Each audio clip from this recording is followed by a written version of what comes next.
Assalamualaikum warahmatullahi wabarakatuh. Saya Lun Hapsari dari kelas B mata kuliah POM. Hari ini saya akan menjelaskan tentang manajemen yang bisa diterapkan dalam fisioterapi. Semoga apa yang saya sampaikan bermanfaat. Terima kasih. Pada video tersebut terlihat aktivitas seorang perempuan yang sedang memilah-milah buah dan melakukan aktivitas belanja. Lalu ada pula aktivitas kerumunan orang-orang di pasar yang sedang melakukan kegiatan jual beli.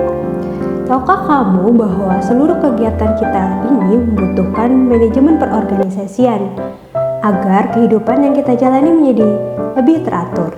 Pada video kali ini saya akan membahas tentang manajemen dalam fisioterapi. Simak videonya baik-baik ya. Baik, setelah tadi saya menjelaskan tentang manajemen dan untuk aktivitas sehari-hari, selanjutnya saya akan menjelaskan tentang bagaimana manajemen perorganisasian yang bisa diterapkan dalam fisioterapi. Contohnya adalah ketika kita akan mendirikan sebuah klinik mandiri.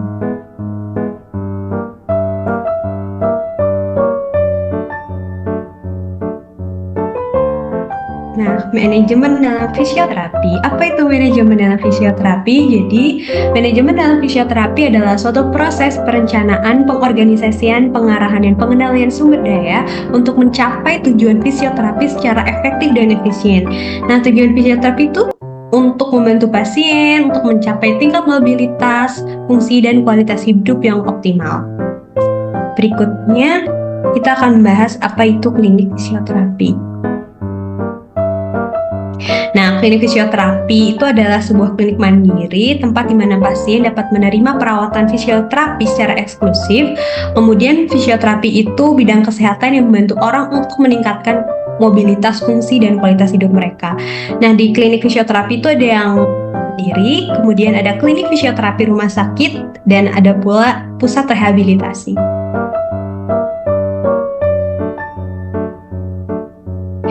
Berikutnya, ketika kita ingin mendirikan sebuah organisasi atau mendirikan sebuah klinik, contohnya itu kita membutuhkan perencanaan awal. Perencanaan awal yang pertama adalah perizinan. Jadi legalitas itu sangat dibutuhkan. Misalnya surat izin tenaga kesehatan, surat izin usaha, terus tanda daftar perusahaan, dan izin mendirikan klinik. Kemudian sarana dan prasarananya harus sesuai, misalkan terdapat ruang tunggu, terdapat ruang pemeriksaan yang memadai, kemudian ada ruang tindakan, ruang sterilisasi, dan toilet, gudang, dan sebagainya. Kemudian sumber daya manusianya pun harus disiapkan dengan baik. Misalnya bagaimana fisioterapi yang akan bekerja di sana, kemudian perawatnya atau tenaga administrasi kesehatan lainnya.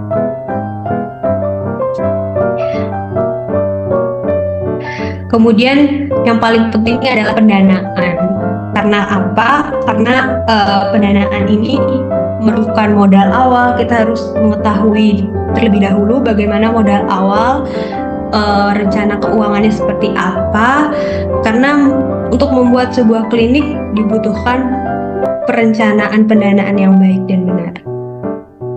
Kemudian pemasaran. Untuk pemasaran misalkan kita bisa membuat logo dan identitas, kemudian membuat website dan sosial media. Kemudian juga kita bisa menjalin kerjasama dengan perusahaan dan asuransi. Kemudian investor yang dapat membantu pendanaan kita.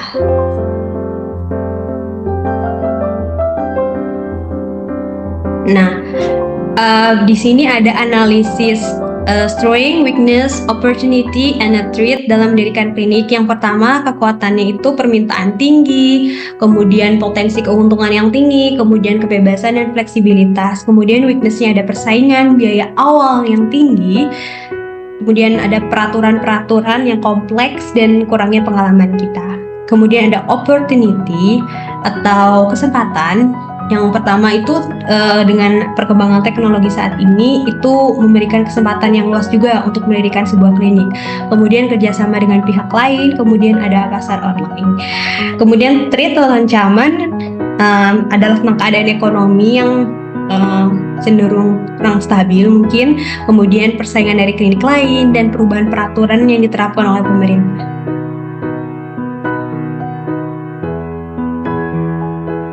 Kemudian bagaimana sih strategi agar klinik kita itu berjalan dengan baik?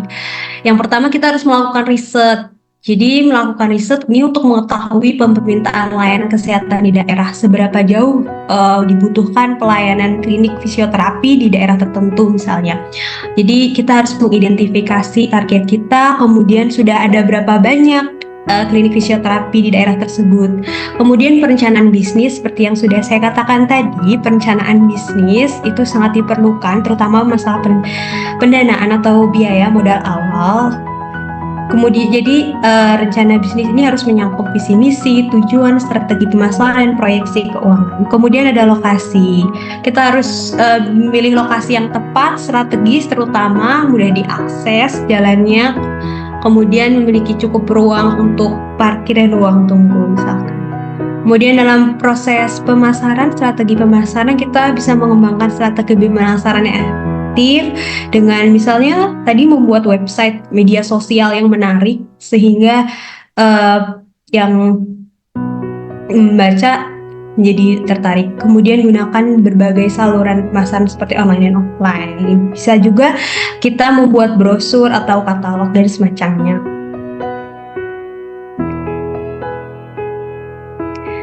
Baik, sepertinya sekian penjelasan saya tentang manajemen perorganisasian dalam mendirikan sebuah klinik mandiri fisioterapi. Semoga apa yang saya sampaikan ini bisa bermanfaat. Terima kasih. Wassalamualaikum warahmatullahi wabarakatuh.